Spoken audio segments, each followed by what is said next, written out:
Laporan CIA tentang G30S PKI dan operasi penumpasan PKI yang baru diungkap setelah 30 tahun disimpan sebagai dokumen rahasia menjawab banyak pertanyaan rakyat. Jika bukan karena Maijen Soeharto yang tersisa dan mengambil alih komando pimpinan TNI Angkatan Darat, sejarah Indonesia pasti berubah. Republik Indonesia sudah pasti akan menjadi negara komunis. Banyak kemungkinan yang akan terjadi dan semuanya lebih buruk.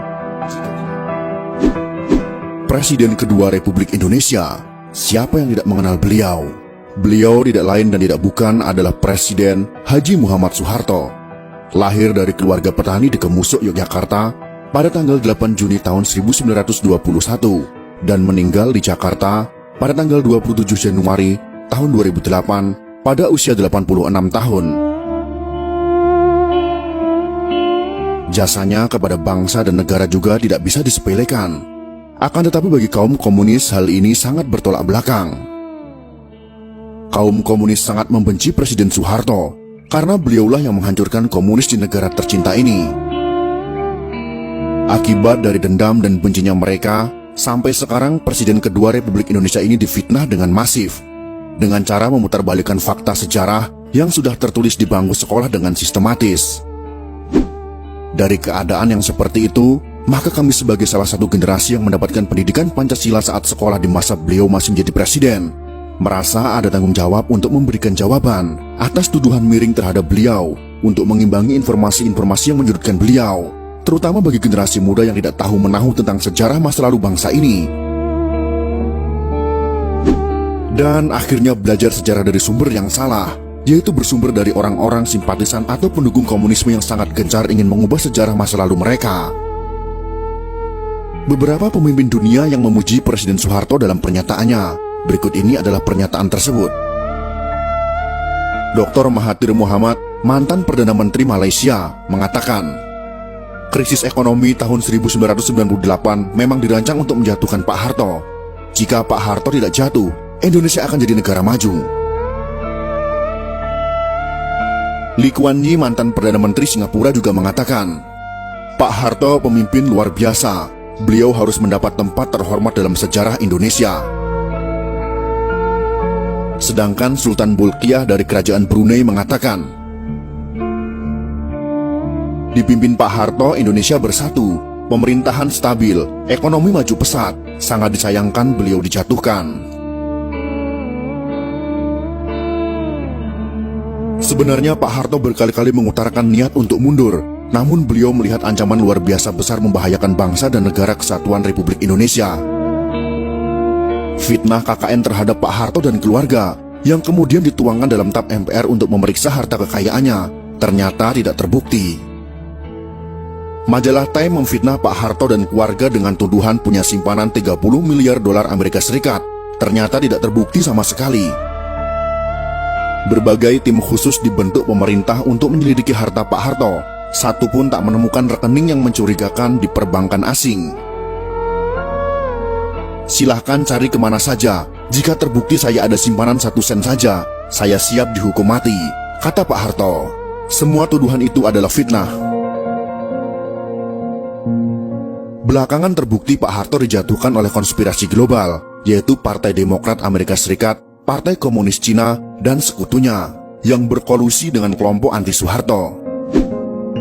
Penyebab utama Pak Harto dijatuhkan adalah karena kemesraan dan keberpihakan Pak Harto yang sangat besar kepada umat Islam sejak tahun 1986. Ternyata ada pihak-pihak tertentu yang marah. Republik Indonesia merdeka pada tahun 1945. Namun kemerdekaan umat Islam Indonesia sejatinya baru terjadi pada tahun 1986 sampai 1987 setelah Pak Harto berpaling ke Islam. Sebagai manusia, Pak Harto sudah pasti tidak sempurna. Ada kelemahan, kesalahan, kekurangan, namun beliau tetap pahlawan. Jasanya luar biasa besar. Terbukti pada beberapa hari setelah Partai Komunis Indonesia melancarkan gerakan 30 September, Partai Komunis Indonesia, membunuh para pimpinan TNI Angkatan Darat, ulama-ulama, dan tokoh-tokoh anti PKI di seluruh Indonesia. Dari dokumen rahasia CIA yang sudah boleh diakses publik ditemukan catatan pejabat CIA tentang pertemuan pertama CIA dengan Pak Harto pada awal Oktober tahun 1965.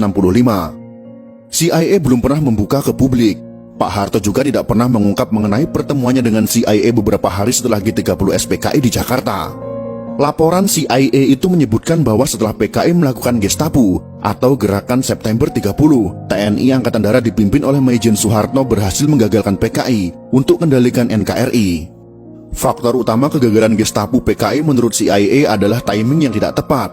Gestapo dilakukan 5 hari sebelum hari ulang tahun TNI pada tanggal 5 Oktober tahun 1965 adalah kesalahan fatal. Gestapo PKI dilancarkan pada saat seluruh pasukan TNI dan pimpinan TNI sedang berkumpul di Jakarta, mobilisasi pasukan dalam rangka hari ulang tahun TNI. Kesalahan fatal kedua PKI adalah meremehkan sosok Soeharto, yang hanya seorang panglima pasukan cadangan TNI Angkatan Darat. Dulu Kostrad tidak prestisius. Panglima Kostrad yaitu Maijen Soeharto sebagai pimpinan pasukan cadangan pada saat itu memang tidak diperhatikan PKI sebagai pimpinan utama TNI Angkatan Darat. Underestimate terhadap Soeharto juga disebabkan karakternya yang tidak menonjol. Soeharto tidak terseret dalam faksi tertentu di Angkatan Darat. Dalam hal ini yang harus kita ketahui adalah, pada masa itu Kostrad tidak memiliki pasukan tempur. Jadi Maijen Soeharto pada saat itu tidak memiliki pasukan yang siap untuk berperang. CIA mengungkap, sikap low profil Soeharto disebabkan oleh kegagalan besar operasi Trikora pembebasan Papua Barat, di mana TNI kalah telak dari Belanda. Soeharto yang low profil, tidak suka berpolitik selama menjadi perwira TNI, membuat posisinya dianggap netral, tidak berbahaya oleh PKI. Di internal TNI pada saat itu, ada TNI faksi pro Soekarno, seperti Jenderal Ahmad Yani, ada faksi pro Abdul Haris Nasution, yang anti PKI, dan faksi TNI yang pro dengan PKI. Dari film G30S PKI yang dibuat berdasarkan fakta sejarah itu, rakyat tahu bahwa sempat timbul pro kontra di Politbiro PKI mengenai Jenderal Ahmad Yani. Keputusan PKI untuk menculik dan membunuh Jenderal Ahmad Yani yang Soekarnois didebat anggota Politbiro PKI. Akhirnya bulat disepakati Jenderal Ahmad Yani masuk daftar korban. Dokumen CIA menyebut bahwa keputusan PKI untuk menghabisi Jenderal Ahmad Yani karena dikhawatirkan Yani akan jadi masalah jika Soekarno meninggal dunia. Sedangkan Maijen Soeharto adalah staf dari Jenderal Ahmad Yani. Pak Harto tidak termasuk pimpinan TNI Angkatan Darat yang diperhitungkan oleh PKI. Inilah kesalahan fatal Gestapo PKI. Laporan CIA jelas menyebut ada kesalahan analisa Politbiro PKI dalam menyusun daftar korban. PKI tidak memperhitungkan kemampuan militer Soeharto. Secara politik, benar Maijen Soeharto sudah tamat karena memalukan Soekarno. Secara militer juga tamat karena hanya jadi panglima pasukan cadangan.